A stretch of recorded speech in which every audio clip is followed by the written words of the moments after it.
miti waani abbaa tumbe ko manni miskiinni gaafa sabbata ofii irraa birrii hiikee laga abbaa teedhanii kennaa ture jechuudha. Osoo biyya jirru birrii kennaa ture yeroo dheeraaf jechuudha. Yeroo itti fudhate garuu hadha gahee gammachuu irra jiran jechuudha mootummoonni namoonni babbareedaa mootummoonni babbareedaa yaa'anii jechuudha. Hiyyeessi sabbata irraa birrii hiikkate sun oolaata. Hadha guyyaa kana wayii argama maare. السلام عليكم ورحمة الله وبركاته. الشام هركفون جرجرتو هيا قبضو بقى جراتني سنين جد أولو ما قالتي موتك إنه بيتوبيا أمتا كبجمتو أمتا وجودتي قفاجة شو كيرو كبر رئيسني كأنه أمتا كميتي أمتا مسكينة قطيو في غرغري ميدانو في غرغري وانك أبو فيت أتيجي شو لما أتا من برنو تعدتي جزء مدرسة فبرنو من برمصافة تلو بليان كيا laga abbayaatiif jedhanii birrii wayii gaafataa turan. Nus mana madrasaatti dhufanii birrii nu gaafataa turan. Garuu hadda nu bakka sanii argamne nu akkamitti mudhata akkamii qabna isaanii hadda akkanatti bareechise laga abbayaa gubbaa dhaabatu akka waan dandeettii isaaniitii fi ufii mallaqa isaaniitiin bakka kanaan gahaniititti wanti kenna wanni nu kalee kennine birrii 5 kenninu 10 haa kenninu dagatamee jira achuma taa'ee waa'ee ummata dhumiitii dhiisanii waa'ee abbaayii irra jiranii jechuudha. Wallahi yeroo tokko si jibbisiisa jechuudha. Maaliif jennaan biyyuu nagaa hin qabdu waa'ee bishaan eebbisaa irra taa'u miti. Namni biyya takkaaf kabaya nagaa godhe abbaayii ta'ee deebi'ee waa'ee abbaayii dubbata. Billahi alaikum dursa biyyaaf nagaa buusa kaya waa'ee eebbata ta'ee deebi'a. Silaafuu kalaas eebba bira darbitanii daayoo deebitanii burqaa biraa ijaartan malee abbaayii biraa kuttan jechuudha. Amma kalaas bareedaa fi biyyoota faranjii biyyoonni arabaa yoo dhufte ilaal galiin isinumaaf galaa jechuudha. Walumaa galatti isinumaaf galaa kuni beekamaadha jechuudha. Mana irraa nu buqqiftanii gaafuma mana irraa nu buqqiftanii maaliif akka adeemaa jiru garam akka adeemaa jiru hin beeku. An akka mataa kiyyaatitti mootummaan amma dhufe kuni mana waggaa 9 ifaaji. Lafa bitadhee lafa manni irra jirullee narraa kaasee mana biraallee ka ijaaree billaa narraa kaasee jechuudha. Billaa yoo jedhu mana guddaa hadaraasha guddaa narraa kaasee jechuudha. Kaasaan sun naan kennamne ileen hadhaatu himimmaan kenna boochisaa nagahoomni laga abbayyaa achirratti biyya san keessatti waa'ee laga abbayyaa dubbatu maali? Wallahi nugubaa asiin nu laalessaa hawwata kenna boochisaa hawwata kenna sabbata irraa waan qabdan fitachiisa. Wanni isin waa'ee laga abbayyaa dubbatte waa'ee laga abbayyaa wallahi ani diqqoo ta'ee guuramuu jalqabe mallayni kun jechuudha. Guuramaa ture mana barnootaa nama tokkicha irraa.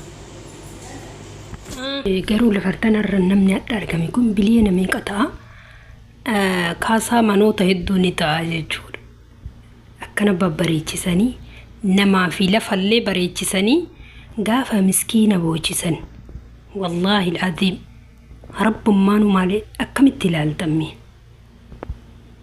Wallahi rabbi garuu isin gaafachuuf deema biiznillaahi. Nuu warra biyya arabaatitti biyyee nyaatee mana ambaa dalagee jedhee hiyyaanni abboota keenya cimmiidhaa nuu biyya arabaatti ifaajii asimmiidhaa. Waan nurraa fuutan kaasaa nuun kafaluu miti waa'ee kaasaa dhiiftanii daa'immanii fi xiqqaa guddaa bareechiftanii dachii fi samii bareechise samiillee bareechuu malee wanni takka isin nafne bareega xiyyaarri gubbaa irraa gosa hedduuni qalamii halluu garaagaraa galchitan.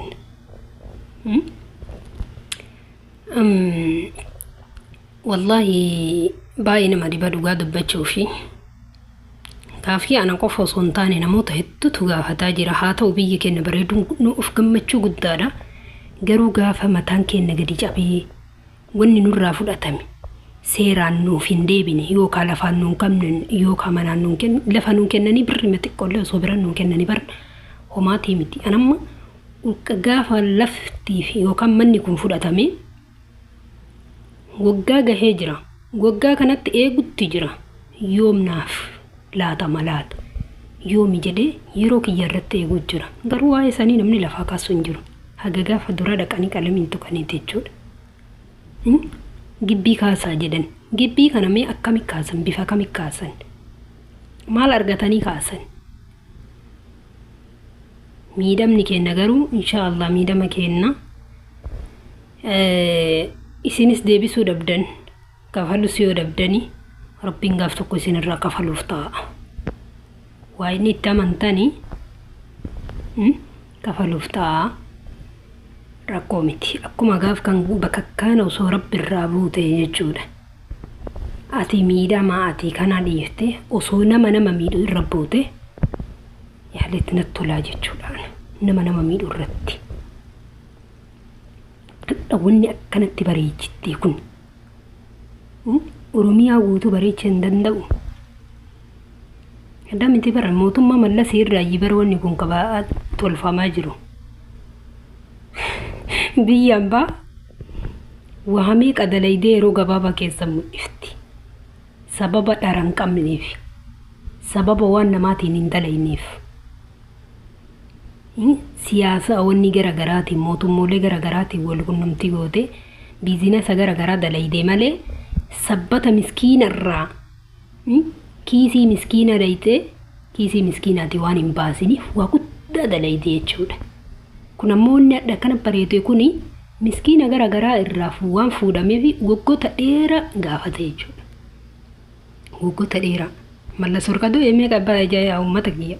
Mallas Orqadoo waggaa meeqa. Mallas Orqadoo mootummaa lama qabate mootummaan tokko kana ayyuu gaarree ture. Kun ammoo beekate irraa kutee jechuudha. Mee Oromoo ilma abbaa gadaati jedhan. Meeti. Minuu mul'isa gadummaa fi ilma abbaa gadaa ta'u. Maalirraa beeyna? Gaafa hawwaleen teenne akkanatti boottu. Ilmi abbaa gadummaa isaa gaafa saniin dhokate. Mirree maa himimmaan irraa naqin. Maa ani hin argine marree uummata kana dhaabaddaa jedhee uummata jira akkas godhu san jira boochisu sanii. Uummata isaa nafxanyoota isaa maan dhoorkin. Maan dhaabin.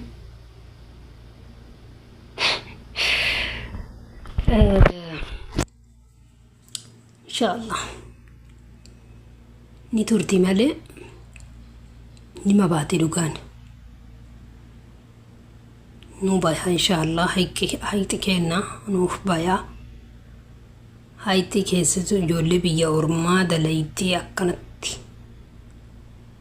irraa gadi deebi'ee qabeenyi jara agarrafame kan anaanuu dabalate gaaf tokko osoo lafa kana irra jiru hayti kiyya akkanaa deebi'u abdii qaba akka argu akka maleettu argu in argaa jechuudha. Rabbi wal jalanan dabarsin inshallah. Mootummaa kana kan irra jiru naa deebi'a mootummaa biraa naa dhufa. Rabbi walumaa galatti akka kiyya Rabbi naa argisiisu walumaa galatti namni duniyaa takka hin argataan dalagatee ni argata garuu hawwota kenna abboota kenna akkasin naannootti boochisaa jirtan. Beelaan miidhutti jirtan waan qabdan harkaa guurtanii waraanaan sababdanii waraanni wayiituun arganne laga abbayyaatiif jettanii waraanaa fi waraanaatiif irbaata waraanaati jettanii guuraa turtan sanii waraanuma santu achitti uummata cafaqaa jira. Amma waan isin ajaa'ibu naannoo keenya keessa waraanni buufanni waraanaa ni jira naannoo keenya jechuudha. Booba ufanni waraanaa yeroo injiroo isin injiru kana ijoollee Amaara keessaa fidan ijoollee teennata Oromoo fuudhanii asii Amaaraa kililiin naqan tajaraa fuudhanii gara naqan ijoollee daa'imman kikichuutan kikichuu fuudhanii gara naqan martuu barii mabooyaa irraa bargaruu nullee yaa Oromoo jennaame martuu gamana abbaan kiyya waan jedhe mucaan tokko mucaa xiqqaadha jedhe mucaa xiqqaa ijoollee tiyyan ga'u jedhe ijoollee waggaa 18 waggaa 16 natti fakkaata jedhan gara sibiilatti dabara gargalchan hin beeku garuu hidhatee deema haasofsiisee yeroo jedhu akkana dirqiin nu fuudhanii nu fidanii naan jedhee dirqiin baanii malee waan irraa beekuu hin qabu jechuudha. Kanaaf wanti dirqi hin ta'amullee hin ta'u dirqi kanatu itti simbuusaa hin jirre waan ta'eef rabbiin osoo waaqayyoo keessan sodaattanis hin jedha